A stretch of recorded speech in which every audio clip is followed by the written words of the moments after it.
Not only is the United States way behind, we're in the 20s or 30s, you know, those rankings that they have for like life expectancy and infant mortality and things.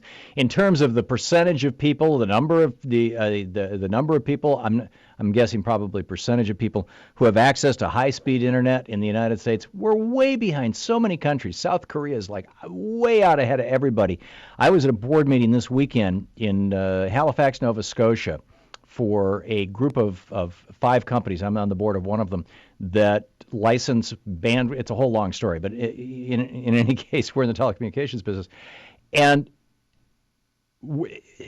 people were telling me stories about going to South Korea and how in South Korea you can use your cell phone to just to flag your way into the subway. Right? You know, it's like a Metro Pass in D.C. People don't, we're not even thinking about these things.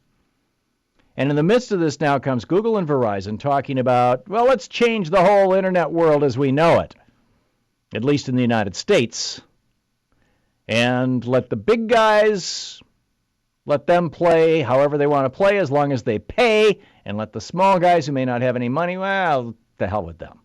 Craig Aaron is with us. He's the managing director of Free Press, freepress.net. One of those great progressive news sites that's been doing some marvelous reporting for years and years and years. And Craig, welcome to the program. Oh, thanks so much for having me, Thom. Give us an overview of this Google-Verizon deal that has been referred to as the end of the internet as we know it, at least for Americans. Sure. Well, what's happened is that Google and Verizon, of course, 2 of the biggest companies on the internet, have gotten together to come up with their own policy framework, which they are now shopping to Congress as a way to completely transform the way the internet works. And what they've proposed, you know, at their press conference yesterday, they said all sorts of great things about how, you know, they love the open internet and et cetera, but really, when you get into the fine print of this proposal, it would completely change how the internet works. It would take us from the world we're in now, where once you go online, you can do whatever you want, go wherever you want, download whatever you want, to a world where companies like Verizon and Google are really picking and choosing the winners and losers online. You know, Right. They've proposed things like basically a separate internet, whether you're sitting at your home computer with a wired connection or using your mobile phone. Right now, you can get to the full internet with your mobile phone if you have a phone that can do that. But what they're proposing is that, well, on wireless networks, we won't have net neutrality. We won't have these fundamental protections. Well, those are just going to be for other networks. And in fact, Craig Aaron, managing director of Free Press, freepress.net, that's the rubric that they're using. That's the camel's nose under the tent, or, you know, pick your metaphor. Is that Verizon, as a provider of cell phone services, is, you know, which, you know, there's a unique thing here, and that is that cable companies have to provide some kind of public service in exchange for their use of the public airwaves, and so typically that's things like, you know, they put money into a fund for you know, local community access Sure. TV and things like that. And local radio and television stations still have to do some sort of community access and community service. With many of these wireless providers, these cell providers, they simply bought the spectrum. And they're saying, you know, this is my spectrum. This is my bandwidth. I own this bandwidth, damn it. I paid for it, paid a good price during the Clinton administration after the Telecommunications Act was signed. And I'm going to do whatever the hell I want to with it. And since it's no longer carrying phone calls, which I used to be able to charge, you know, $1 a minute for, and now, you know, we're giving away, we're going to start charging for data. And that data is part of the internet, and there's a weird point of interface. Can you speak to that?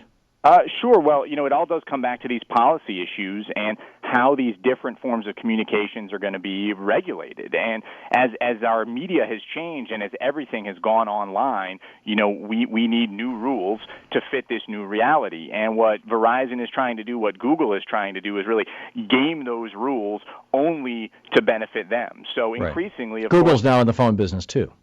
Yeah, that's right. With Verizon, and that's the genesis of this whole deal is their multi-billion-dollar deal pushing the Android operating system, and why they suddenly say, oh, never mind. Even though we've supported net neutrality for years, we're now for wireless networks. We don't think that's appropriate anymore. That has everything to do with a business deal, but it's terrible public policy because our internet increasingly is going to be accessed on mobile networks.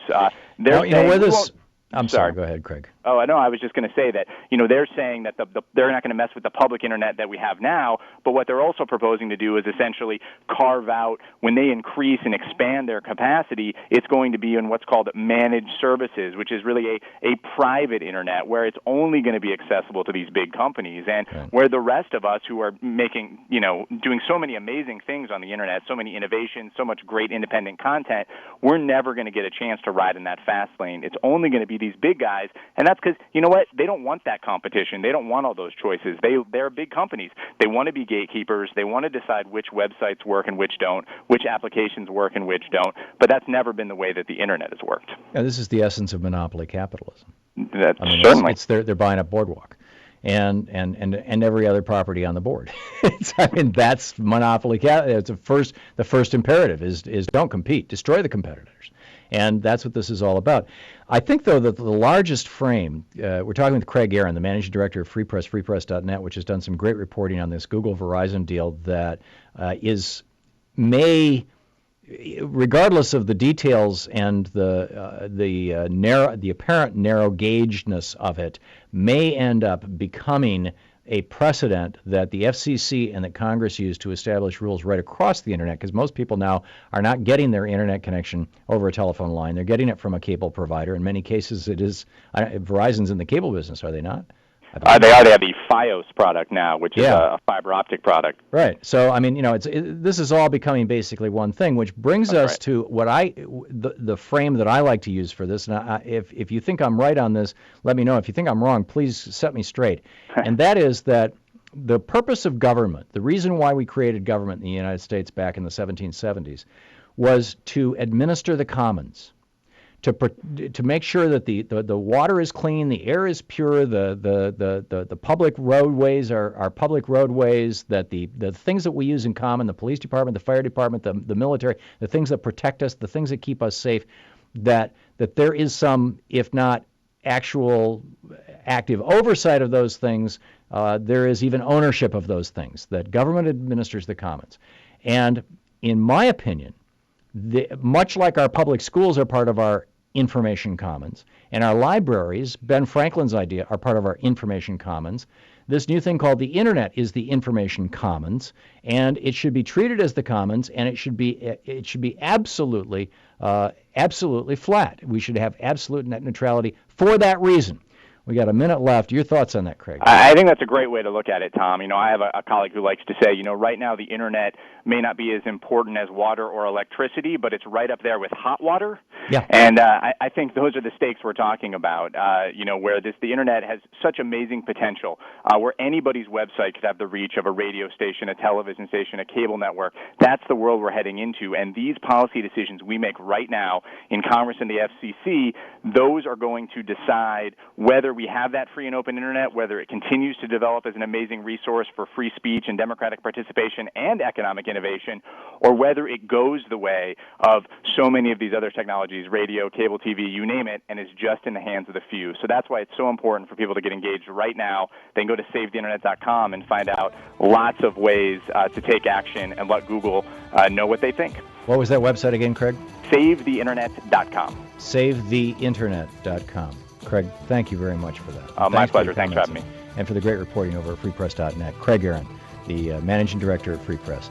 This is no small issue. This is going to be huge. And even if you don't realize it, it's going to influence your life. It will. For more on this and other topics, please visit thomhartmann.com.